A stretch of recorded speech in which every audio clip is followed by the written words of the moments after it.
Hello, I'm Cheryl McCarthy. Welcome to One to One. If you've passed through the Times Square area recently, you've seen a neighborhood teeming with activity. Sidewalk crowds so thick you were forced to walk in the street, and block-long lines of people waiting to get in to see plays at dozens of Broadway theaters. After its theaters were shuttered for 18 months during the COVID pandemic, Broadway is back. During the season that ended in April 2023, 88% of theater seats were filled, and attendance reached well over 12 million. Contributing to the post-pandemic revival of theater in New York is the Theater Development Fund, which is celebrating its 50th year of making theater available at prices theatergoers can afford. Michael Nauman is Managing Director of the Theater Development Fund, better known as TDF, and he'll tell us how they do it. Welcome. Thank you. Michael, how would you describe the state of the theater in New York right now compared to how it was before the pandemic? Well, we're getting there. We've definitely bounced back, but I think the recovery is taking a little bit longer than people thought it would. And there's a lot of factors, I think, that contribute to that. And part of it is tourism, which isn't back to what it was pre-pandemic yet. Although they're saying that it will be next year. People's habits have changed. So we're not quite there yet. I think that we may have lost some of our audience, and that's where we hope to come into play in attracting new people to the theater that haven't been before. Right. Now, TDF has played obviously has played a part in Broadway's resurgence. Tell me how and you're around for 50 years, how did it come into being and why? TDF itself actually started in 1968, and Broadway plays at that point were having a hard time, and they weren't doing very well, and people were trying to come up with ideas to try to help out plays of what we called plays of merit on Broadway.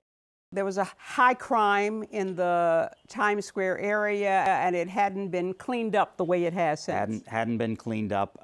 When we first started, we got tickets given to us that we would then distribute to people who couldn't afford tickets as a way of trying to bring in new audience members, bring in new people to Times Square. And that worked for a while, but didn't work as a great, it wasn't sustainable for us buying up blocks of tickets and giving them away. And so that's when we started our TDF membership, where we would get tickets for a very discounted price, and we would have people become members of TDF, and we would sell those tickets to them.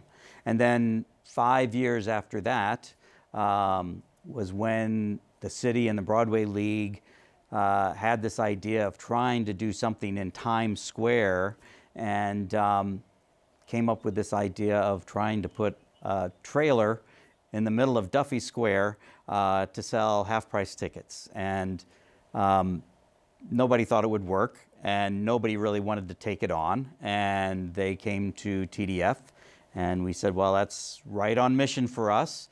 And so we started it and haven't looked back. It's been great. As you mentioned, TDF is probably best known for the tickets booth, which is located at the base of the iconic red stairs at Broadway and 47th Street. Although there's also a booth at Lincoln Center, correct? Yep. 61st Street and Broadway. At the atrium there. Right, right. For people who are not familiar, and I'm calling it tickets, but it's TKTS. Yes. Okay. For those who don't know about TKTS, explain how the TKTS booths operate. Sure. Every one of the theaters, their day of tickets, and the theaters decide how many tickets they think they're going to sell that day at full price, and then whatever's remaining that they have, they consign to the booth for us to sell at a discount somewhere between 20, 30, 40, or 50% off. It was much different in the old days when it was done with hard tickets. They literally had to print out the tickets and run them over to the booth to sell hard tickets. Nowadays, it's easy because they do it through the ticketing systems. Right, so they right. can put them on sale. And If they have a lot of people at the theater wanting to buy full price tickets, they can take the tickets back too. Okay. Or if they have a lot of extra tickets, they give us more tickets. Right. And my understanding is that $7 from each ticket. Is this $7 included in the price or an additional $7? It's in addition to the ticket price. Okay. So if it were a $100 ticket that was 50% off, it would be $50 plus our $7 service charge. Okay. And that $7 goes to TDF to maintain the TKTS booths, right? To maintain the booth, but even more so to also pay for all of our other programs that we Right, have. right. And the rest of the money goes back to the theater. Yes. Okay. So okay. out of that $57, $50 would go to the theater, Right. and we keep the $7. Okay. So what kind of events can one purchase tickets to at the booth? It's mainly Broadway and off-Broadway. We do have some additional things. Sometimes we'll get Radio City Music Hall when we have the Christmas Spectacular. That's always a big seller at the booth. If they have a show down at Madison Square Garden, occasionally we get ABT will give us tickets. We've had a few things at Carnegie Hall, but those are very, very few. It's mainly Broadway and off-Broadway. But I was looking at your website, and at times you have offered tickets to Amateur Night at the Apollo, the Harlem Gospel It's been a while Choir. since we've had that. I'm but sorry? I said it's been a while. I think that was pre-pandemic. But it's been done. Yes, it's been done. A wide variety of events. I was at the Times Square ticket booth recently, and the line of ticket buyers stretched for at least 2 blocks. And that's typical. Certainly when the weather's good. It is, but we don't want that to scare people away because the lines really move pretty fast. Yeah. Usually, I think at its, it's the longest line is right before we open. If we open at 11 o'clock for a matinee, the line will start forming at roughly 10 o'clock. But we get people through there usually in about 45 minutes. But if you come later in the day, we still have lots of tickets and you can avoid those lines. Right. And so while I know people want to be first in line all the time, it's fine to come a little later in the day. Okay. Now, are these mostly tourists somebody coming from St. Louis and Yep. wanting to see some theater in New York, and that's where they go? Yep, it's about 70% of our audience that comes through the booth is tourists. Okay. And of those, the majority of them are domestic tourists from around the United States. And then we have the rest of them from international. What we do really think is great is there's probably 35% of the people that buy their tickets at the booth, this is the first time that they've ever gone to a Broadway show, which just reinforces that this is really an important thing for us to do, to bring people there, see their first Broadway show, and hopefully create an audience. And I noticed that you have something called the Fast Pass option. We do. Fast passes to try to get people to come back again. If you buy a ticket at the booth, you can come back in the next 7 days, show that ticket, and basically cut the line. Go right to the front of the line, through the Fast Pass, and right up to the window. Okay. Now, how many seats are we talking about you're selling from the TKTS booths in, say, in a year? The year that we just finished, our fiscal year ended June 30th, we sold about 615,000 tickets. Okay. Which is not, for us, up to pre-pandemic levels. 2019, we sold closer to 1.1 million tickets.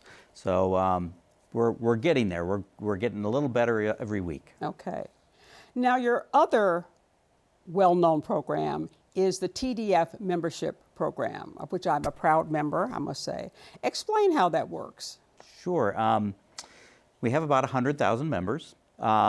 They are people, you have to qualify to become a member, but there's a lot of different ways of qualifying: people who work in the arts, people who work in theater, civil servants, military, retirees, students, teachers, people that we feel wouldn't be able to see the theater as often if they had to pay full price tickets. Right, and it covers a lot of a lot of people. It covers a lot of people. We try to be as inclusive as we can to try, because there's a lot of people that think they can't afford theater, and so we try to give them the opportunity to do it.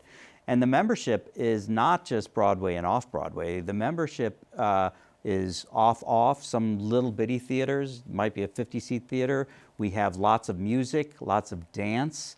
So there's a wide variety of things that you get on offer with a membership that you don't actually get at the booth. And the yearly membership is only, what, $42? $42, and you can buy these tickets in advance. So those tickets, usually we get them at least about 2 weeks in advance. And they're much cheaper. Considerably cheaper. cheaper than the ones you could buy online. I mean, it runs from $11 to $59. That's generally. correct. Now, the one hitch, though, that you have to, as a member, you buy into is that you don't know exactly where you're going to sit. It's up to the box office to place you within the theater. So they use our TDF members to help fill out the house. Right. So sometimes that might be up in the mezzanine. Sometimes, occasionally, it could be in the orchestra. It all depends on what seats they need to fill. I think I bought a ticket recently, and I was in the 15th row of the center orchestra, which is pretty great. That's pretty great, but And we then- can't guarantee that. Right, I know. And then once in the past, I think it was at New York City Ballet, and I was in the very last row. It wasn't a bad seat. It was in the last row, and it was funny. I saw a man, before the show started, a man came in, his wife, he was sitting next to me, and he said, "Welcome to the TDF section." And we understood, and we were happy to be there, Yeah. quite frankly. We get great stories like that all the time, though, about the seats that they sometimes get. And Right. It's really nice to hear. How are you able to get those tickets at such a low price? As well as Broadway is doing, and other shows too, shows typically don't sell out 100% unless you're something like a Hamilton. And so they have seats that they can sell, and they would rather get the low discount price that we sell to our TDF members than nothing. And so that's what we market to the producers, as a way of making some additional income and hopefully attracting people that they normally wouldn't be getting into their theater. Speaking of Hamilton, have they shown up on TDF yet? No. But they will at some point. They will at some point. I understand that in its 50 years in operation, that TKTS has sold more than 68 million seats. That's right. Wow. Wow. I know. That's a lot of seats. That's a lot of seats. That's helping a lot of theaters. And we like to say that, you mentioned Hamilton. There's lots of shows that have come, and, Phantom of the Opera was like Hamilton once upon a time. It was hard to get a ticket. I think 7 or 8 years, it never came to the TKTS booth. But then it did, and we sold thousands upon thousands of tickets for Phantom of the Opera. And I like to think that we helped keep that show running for longer than it would have if we hadn't been around. Right. Tell me about your community engagement programs. This is relatively new. And it's very kind of grassroots. We are going into different communities, some of them senior citizens, some of them much more neighborhood groups, and trying to work with them to figure out how we can bring them to the theater. Sometimes we might offer them tickets for free for the first time to come to the theater, and then we offer them basically reduced membership for them to continue coming at reduced prices. And so it's a way for us to try to bring in, again, groups that weren't part of the theater community into the theater. And sometimes it's not necessarily Broadway. It's getting some of these neighborhood communities to understand there's theater in your community. There's little theaters out in parts of Brooklyn and the Bronx and, Right. and all over, and there may be something for them to see there without them having to even come into Broadway. Right. And it's not just about financial accessibility to the theater, but it's also about accessibility to people who have certain disabilities. I was amazed to hear about things like audio described performances, open captioning, sign language interpreters, special performances with people with autism. How does one take advantage of that if you have some kind of physical disability? So the easiest thing to say is that they go to our website and they can sign up for our Theater Access program, and it's for free. To become what we call our TAP members, Theater Access Program, those memberships are free. And then what we do is we have different offerings for different groups. Some of those TAP members have physical things. They may need a wheelchair location, or they may need to sit close to the stage. Some of them may need audio description, and it's sort of like the color commentator on a sports show. They describe, for the person who can't see, they describe what's happening on the stage. So they may describe the setting and what the person is wearing, but they have to know what the dialogue is going to be so that they don't interrupt the play with their description. And so, yeah, they're kind of a color commentary. They're giving you the background and then letting you listen to the play. That sounds kind of cool. It is kind of cool. But it's a very specialized thing to be able to do. And one of the things that we have been looking into also is a way of training more people for doing this, because it's not something that everybody can do. Yeah. And we need to train more people to be able to do that. Your costume collection, who knew? Tell me about that. I know. People in the industry do. Costume collection, well, it actually started 35, 40 years ago. The Metropolitan Opera was getting rid of a lot of their costumes, and they didn't want to just throw them away. And they actually reached out to New York State NYSCA for donating them to their costumes to them. NYSCA is run out of Albany. They tried to run the collection out of Albany. That didn't work too well. What is NYSCA? New York State Council for the Arts. Oh, okay. And so NYSCA came to us and said, hey, would you like to take this on? And not wanting to say no to anything, we said sure. And so ever since then, we've had this collection, which was started with costumes from the Metropolitan Opera, which are absolutely gorgeous. I mean, the way that those costumes are constructed, they'll last for years and years and years. Since then, we get donations from shows, Broadway shows that have closed, sometimes from off-Broadway shows, from designers may contribute some of their costumes. And we now have a collection of about 85,000 costumes. We're located at Kaufman Astoria Studios in Astoria. And we have over 16,000 square feet down in the basement there. And people contact us to rent, mainly not-for-profits. Again, what we try to do is we try to make it very reasonable for places like schools and small not-for-profits to be able to rent costumes.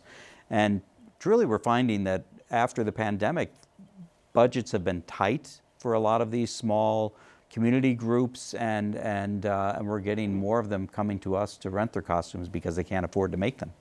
You've been in the theater business for a long time, 12 years at TDF and at other theater-related organizations 40 before years that. altogether. How'd you get into the business? You know, I got bit by the theater bug, I guess, probably back in school, which is why education programs introducing kids to theater, I feel, is so important.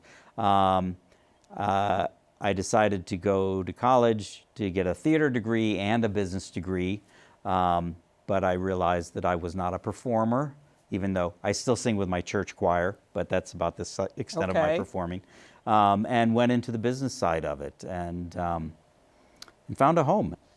The not-for-profit side of it entices me because we have a mission to try to bring people into the world of theater. And why is that important? You said you said specifically it's important for young people. Why is it important generally? I think it's important for any culture to have arts as part of their foundation. It helps you to understand the world in a better light. It makes you more empathetic. It can sometimes it can just be entertaining, but sometimes it can be educational. You can see things from a different perspective than what you normally do. And I think that that's important. I think sometimes, especially today, people get too much isolated in their point of view, and to see the world in a broader picture, I think is very important. One common complaint of theater goers is that, particularly in the older theaters, the rows are too close together, so there's not enough leg room. The seats are too small, and you're sitting like this. The ladies' restrooms are too small. Have any theaters taken steps to rectify these problems? Some of them that have been had reconstruction projects going on. One that I was involved with was the old Biltmore Theater, which is now the Samuel Friedman Theater, run by Manhattan Theater Club.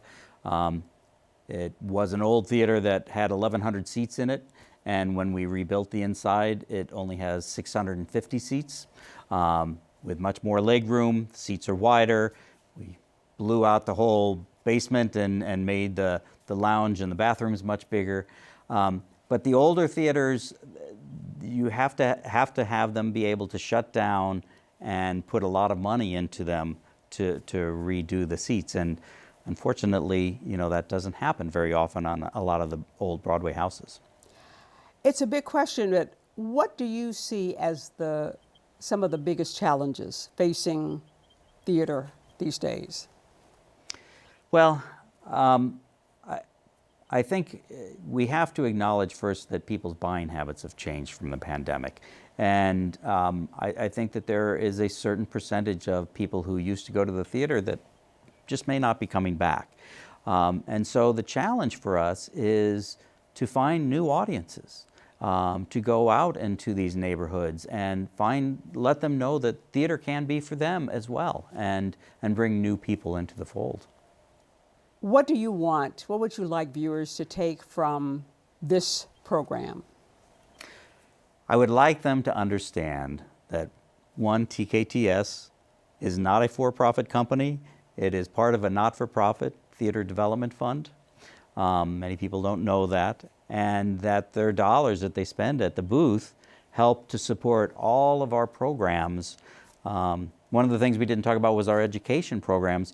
We send about 11,000 New York City high school kids to the theater, and we charge nothing. We pay for that all ourselves, and that's paid for by our TKTS program and our TDF membership program. And they're not just bringing them to the theater. We have teaching artists that we send into the classroom, and they work with the kids, and then we bring them to the theater, and then we have some after sessions with them. If you've ever experienced a house full of high school kids, an entire house, it is the most electric experience you will ever see. And these kids are some of the best audiences because they've already been working with teaching artists. They know what to expect. And I watch sometimes kids going like, put your cell phone away. You're at the theater.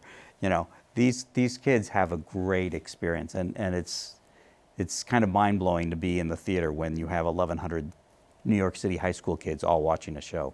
Now, if I'm somebody who lives in Memphis and I'm planning a trip to New York City and I'd like to take in some theater there are all kinds of people who are hawking theater tickets online. I mean, I guess you can probably buy from the theater, there's all kinds of organizations that claim to be selling you discount tickets. Yes.